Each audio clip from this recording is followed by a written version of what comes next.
I heard you speak to a few clients. Can you explain, just in generic terms, the different levels of CMMC if they apply? Yeah, absolutely. That's a very common question, and one that there seems to be a lot of confusion out there about. There are the CMMC standards have three different levels, and each of the different levels relates to a different type of data. If you will, the Department of Defense is not gonna require the most high and advanced levels of cybersecurity for data that is not overly significant for national security purposes. So the CMMC law is broken out into three different levels: CMMC Level 1, CMMC Level 2, and CMMC Level 3. As part of the law that the Department of Defense published, there's 139,000 companies out there. These are estimates that the government published that are going to be required to be CMMC Level 1 compliant.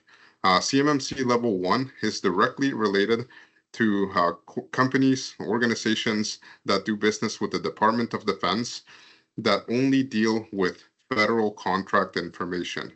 FCI is the abbreviation for it.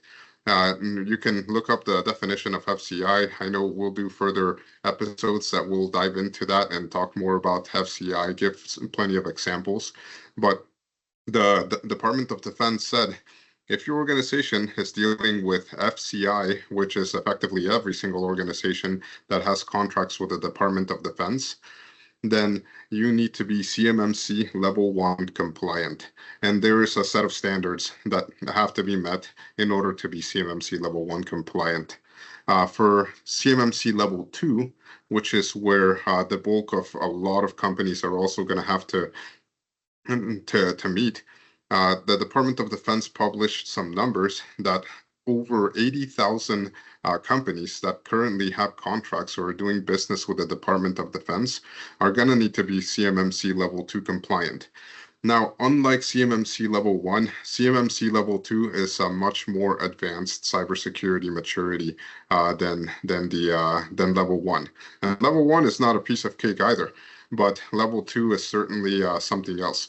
You need to have done the full performance and implementation, continued performance of all 110 practices that are outlined in the NIST 800-171 Revision 2. That's the standard that the DoD put out for companies requiring CMMC Level 2, and it's what they're going to have to meet. Oh yeah, and the CMMC Level 2 is related to CUI data. Anything that's labeled as CUI, which is controlled unclassified information, it's going to fall under that CMMC Level 2 requirement. This, just to give some examples, is going to include most manufacturers out there that are working with the Department of Defense, most businesses that are providing some kind of professional services to the Department of Defense, whether it may be IT services or whether it might be consulting services of some sort. Anything that is going to have exposure to CUI or a requirement for the contractor to handle or a CUI as part of the performance of the contract, those are the ones that are going to require that CMMC Level 2 compliance and oftentimes certification. CMMC Level 3 is only going to be required for probably between 1,000 and 2,000 companies, is what the estimates were from the Department of Defense. Most defense contractor companies and organizations are not going to have to worry about CMMC Level 3. That's a very, very advanced cybersecurity standard. That's only going to be required for some that are doing very sensitive work for the Department of Defense. There may be some out there, and some of the specifics about CMMC Level 3 are still actually being worked out even right now. So, no need to worry about CMMC Level 3 at this point, but CMMC Level 1, CMMC Level 2 are now a reality today.